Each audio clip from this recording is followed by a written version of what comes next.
All right. Hello, everybody. Hey, just wanted to jump on real quick.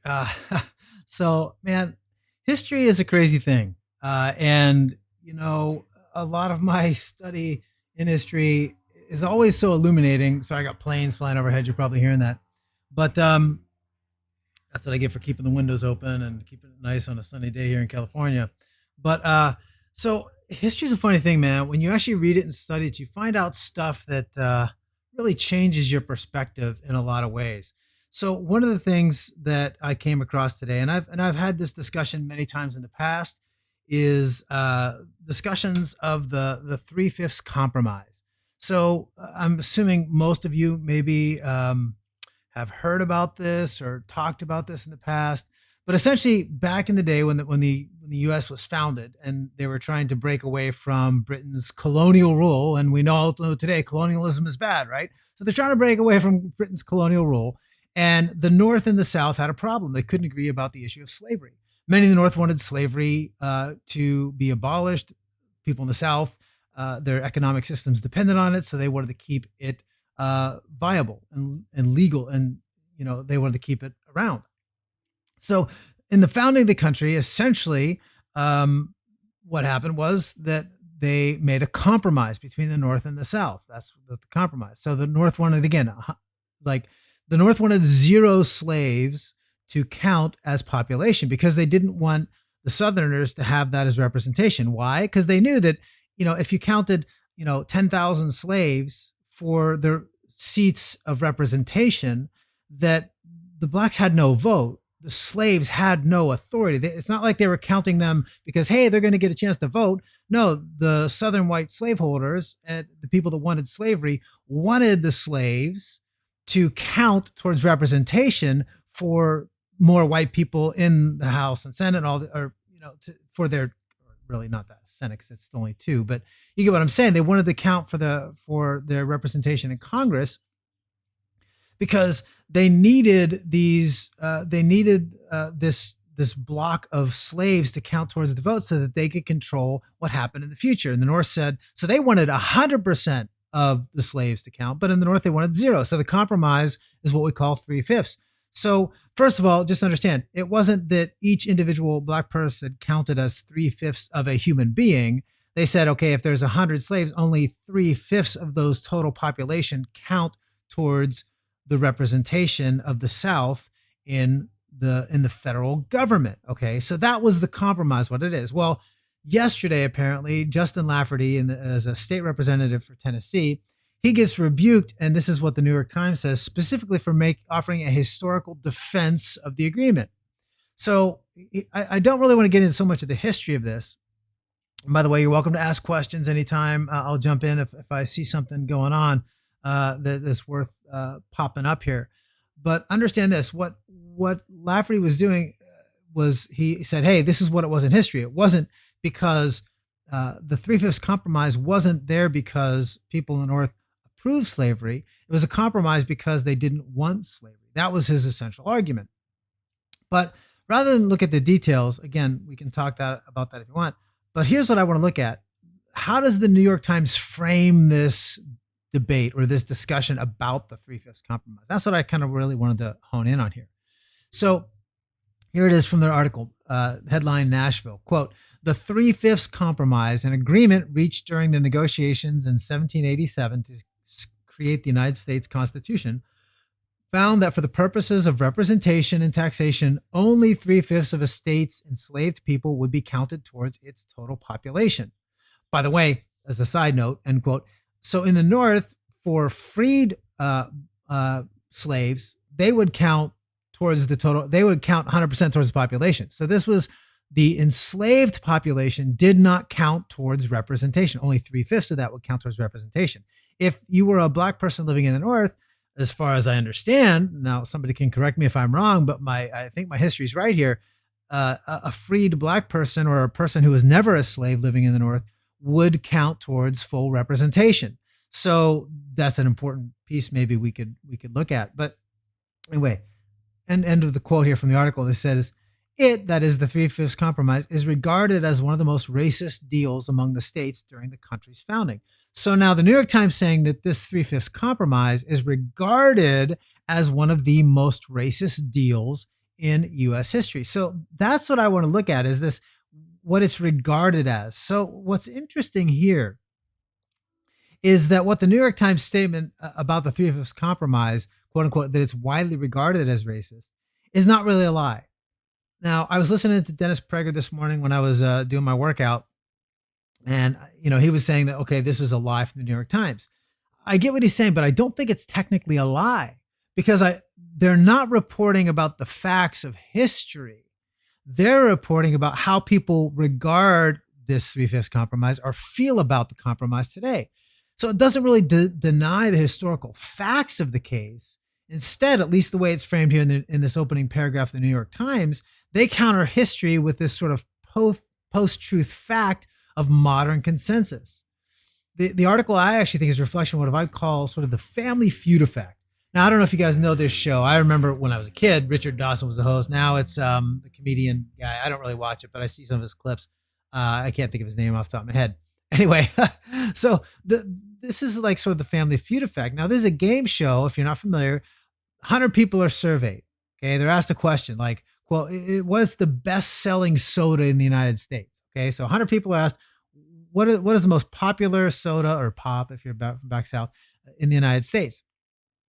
Now, but if you're a guest on the show, you have to realize that the top 5 answers that they put on the board are not based on the actual sales of soda.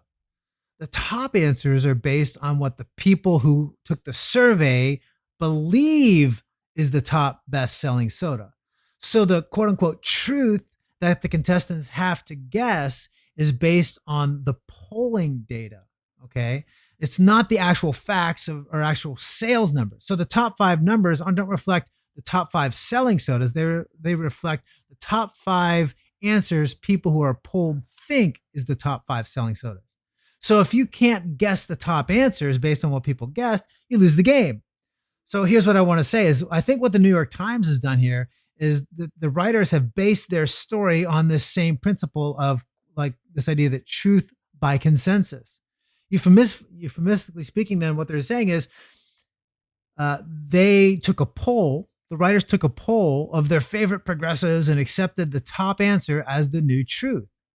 So they're saying, there's agreement, there's a consensus about what this meant in history, what the Three-Fifths Compromise meant in history. So they're not going to argue the facts. They're not going to argue that the representative from Tennessee was wrong about the facts. They're going to simply say, hey, look, there's a consensus today that this must be racist, therefore it is.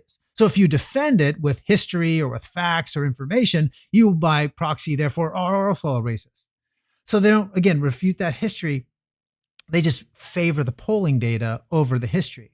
So essentially what the New York Times is saying is that because people have been taught that the Three-Fifths Compromise was racist, and because people are now offended by discussions of this policy that was actually, in truth, anti-slavery, it was anti-racist in that sense. Therefore, the Three-Fifths Compromise is a racist thing. And so this guy is a racist for defending it by daring to look at history or evidence or information. So, I mean, can you see that's really happening here? Do you understand what's really going on in this sense? So that's the sense of what we need to understand about this Three-Fifths Compromise and what that means. So anyway, again, the history is one thing, and there's a lot of subtlety there too. I mean, understand one thing. You can find people who argued anything in history. And there are many people who, obviously were racist in the North, and they didn't necessarily believe in Black equality. They were just opposed to Southern power and authority. There's a lot of discussions we can have on that. And those are fair discussions to have.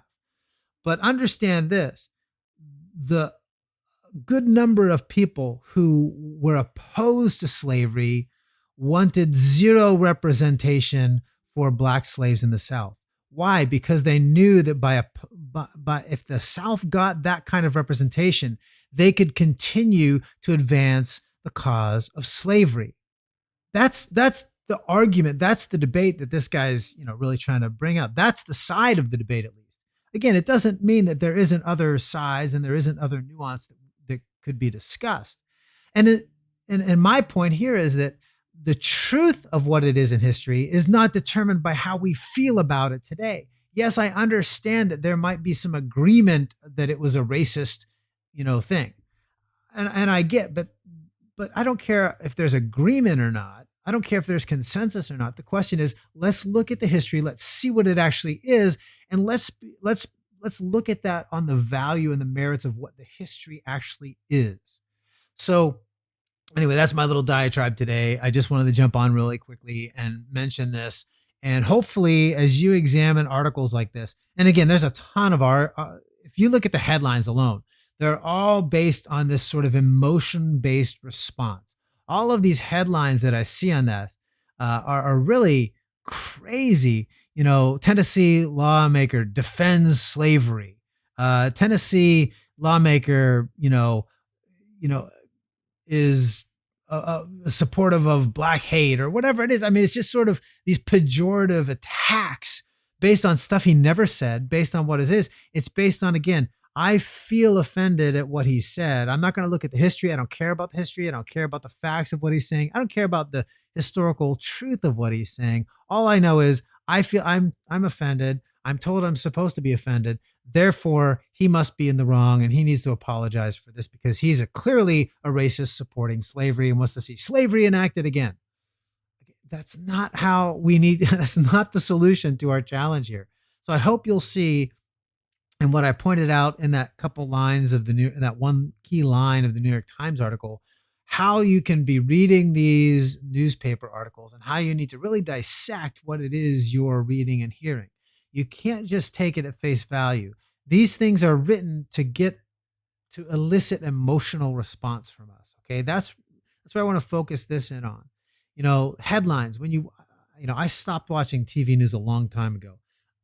I do confess, in the election in the fall, I watched TV news probably for the first time in 5 years. I probably regret it, but it was an interesting survey. But it's too ripe for manipulation. It's too ripe for getting you energized one way or the other politically. And it's used often to conceal the facts as opposed to encouraging you to dig in to find out facts and truth and information. So I do prefer the written, but it doesn't mean that the written is free from this sort of bias. Be discerning when you look at these headlines. Be discerning when you look at phrases like that are embedded into the premise of an argument. You need to pick those out when you're doing this so that you're able to figure out what are the facts here and what is the writer of this article doing to manipulate me so I really am not investing myself in discovering what the truth of this thing is. So even if you disagree with me or if this Tennessee legislator about his assessment of the history of that, just realize how articles like this are not necessarily lying, but they are using postmodern concepts of what defines truth to make their argument. They're rejecting this idea of historical truth in favor of modern feelings or modern consensus, this family feud effect. And that's how they're making their argument. So be cautious as you read that. Check things out. Would love to catch up with you online anytime. Watch the videos, morethancake.org. And I should be on in a couple weeks with another off the cuff. I've got an interview set up for that. We're going to talk about apologetics, particularly a woman in apologetics who's been pretty influential in the past that I've heard nothing about, but a gal has written a book on, and we're going to kind of dig into that a little bit and see what we can learn from that part of history as well. So anyway, take care, God bless, and be discerning as you read.